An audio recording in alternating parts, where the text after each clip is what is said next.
first, we're going to review Motion Poems Sea Salt, a poem by David Mason, adapted for Motion Poems. Motion Poems is pretty dope. It's like they got the button poetry push a couple times, but yeah, they have their own channel on YouTube, Motion Poems. Check them out.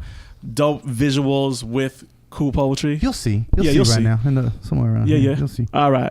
I'm about to get in this. And just hit spacebar if, like, whenever you want to pause it. Sea Salt by David Mason. Light dazzles from the grass over the carnal dune. This too shall come to pass, but will it happen soon?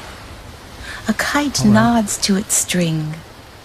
A cloud is happening above the tripping waves. Boom. All right. So really nice. Like she gets us in, or the writer. I don't really know who this was written by. But they get us in with like this really nice poetic, like poetry, and it's pretty. And then the cloud is happening. Like what a weird statement. Like right. They prefaced it with a line that says like a kite. Something. A kite, it tugs on its string, right. And I wasn't so clear, but I feel like I'm entering like a TED Talk video right now, which is kind of cool because I really dig TED Talks, but I feel like I'm getting into sort of a TED Talk educational video. All right. Yeah. Right, because of the tone of her voice. Yeah, and all the that. tone of the voice, that's what it is. and the like artistry. The artistry is really nice. Joined by another cloud. They are a crowd that moves.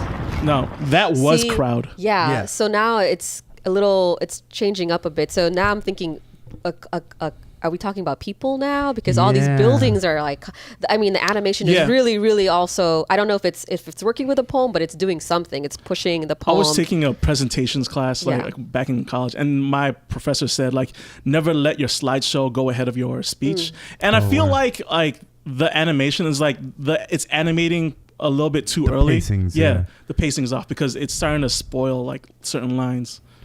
Deliberating now. The days are made of hours. Hours of instances, and none of them are ours. That's cute. The sand blows through the fences. Light darkens on the grass. This too shall come to pass. Yeah.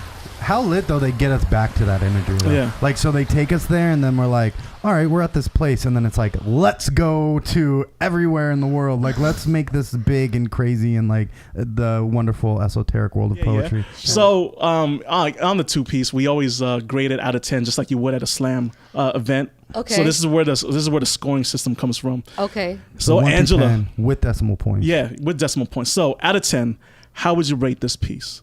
I would say a 5. Hey, all right. That's real median. Yeah. That's real. I mean, that's literally dead in the middle. Yeah. Yeah. Because the animation just was like you said, like it must have taken a lot of work. It's not anymore this poem for the page or a poem to be performed. It's like a poem that's in a video with animation in the background. Hey. And the animation was really beautiful. It took a lot of time. But you know, like I'm agreeing with what you said. Like the poem just it wasn't as vibrant. It didn't really get to me. It wasn't speaking to my soul. But there was something there that kind of made sense with the animation. It was there were a good little pairing. flares that like you could appreciate. Little flares, yeah. Like as a whole, the poem wasn't like great. Yeah. I feel like it was an underdeveloped piece. Like it could have been with a couple redrafts more concise, I guess. Okay. So what are we saying? I'm gonna say not far from the 5, but like not close to that God 7. So I'm gonna say like a 6-1. Okay. 6-1. The 1 was me being generous. Hey, yo, son, have a 0.1. Yeah. That's like when you add like 10 cents to the tip just so it rounds out to an even number on the bill. It's like, yeah, go ahead. Word. I appreciate like the poem for what it is, which is a strong 5. I appreciate the video and what it is, so I'm gonna give it an extra point. And then 0.1 again, just because like I see you. Yeah.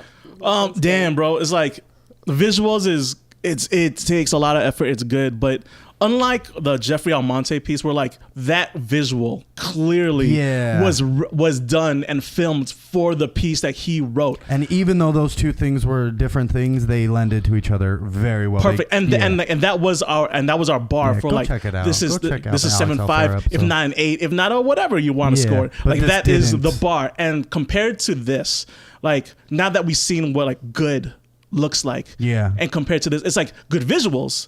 but how the visuals married with the poetry. See, like that's the thing. It's like if you're going like in this new medium of poetry where it's like it's a multimedia of like both, you know, visuals and sound and poetry text. It's like to combine this, it's like a dish. It has to have a balance to it. Because if it's too spicy, then you can't taste anything else. If it's too sweet, then you can't taste anything else. It's like you have to find that balance, which this didn't have, I feel. So I give it because I sympathize with the visual designer, I give it a 6.2. Okay. 6.2. Because like yo, like so a 6.2? Yeah, 6.2. Okay, Yeah. 6.2. Y'all watch the Paint Click on YouTube, so y'all know what to do. Like, comment, subscribe, share, write, survive. Thank y'all. Love y'all.